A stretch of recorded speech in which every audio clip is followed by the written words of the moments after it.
வணக்கம். சலாம் மலேசியா மடானி செய்திகள் வாசிப்பது தனுஷா சிவநாதன்.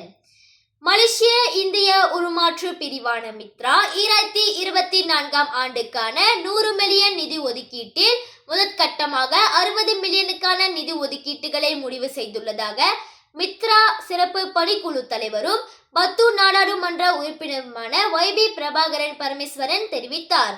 முதல் திட்டமாக இளம் தொழில் முனைவருக்கான திட்டத்தில் 654 இளைஞர்கள் பங்கேற்கும் வகையில் கனரக ஓட்டுநர் உரிமத்திற்காக 1.5 ரிங்கெட் நிதி ஒதுக்கப்பட உள்ளதாகவும் இத்திட்டம் நேரடியாக ஓட்டுநர் உரிமத்திற்காக JPJ பயிற்சி மையங்களுக்கு வழங்கப்படும் என அவர் தெரிவித்தார்.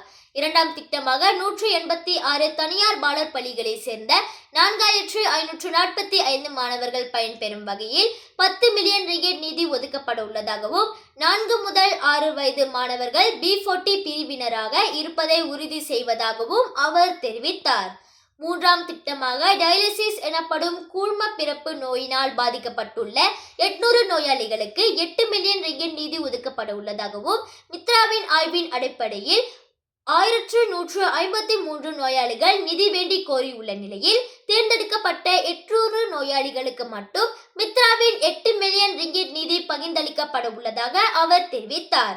நான்காவது திட்டமாக பேரிடர் நிவாரணம், குடும்ப உதவிகள், தங்குமிட வசதிகள், சுகாதார முதலுதவி திட்டங்கள், இறுதி சடங்குகள், மேலாண்மையும் மகட்பேறு உதவிகள் என அடிப்படை உதவிகள் வேண்டிய 1430 பேருக்கு 15.5 மில்லியன் ரிங்கெட் ஒதுக்கப்பட உள்ளதாகவும் கடந்த நவம்பர் மாதம் முதல் இவ்வுதவிகள் அவர்கள் பெற்று வருவதாகவும் தெரிவிக்கப்பட்டுள்ளது. ஐந்தாவது திட்டமாக உயர்கல்வி கூடங்களில் பயிலும் இந்திய மாணவர்களுக்காக 25 மில்லியன் ரிங்கெட் நிதி ஒதுக்கப்பட உள்ளதாகவும் 1200 மாணவர்கள் இத்திட்டத்தின் வாயிலாக பயன்பெறுவர் என தெரிவிக்கப்பட்டுள்ளது.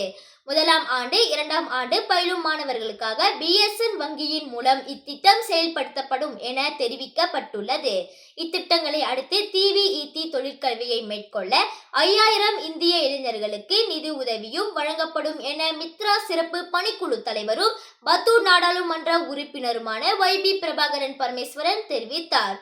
மேலும் இந்த நிதி உதவிகள் முறையாக பெற்றோருக்கும் மாணவர்களுக்கும் சென்றடைய உறுதி செய்யும் நோக்கில் ஒவ்வொரு திட்டமும் கண்காணிக்கப்பட்டு வெளிப்படைத்தன்மை மேம்படுத்தும் எனும் முறைகேடுகள் தடுக்கும் வகையில் செயல்படுத்தப்படும் என அவர் தெரிவித்தார்.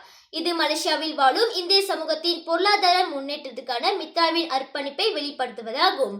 இத்துடன் செய்திகள் நிறைவை அடைகின்றன. நன்றி, வணக்கம்.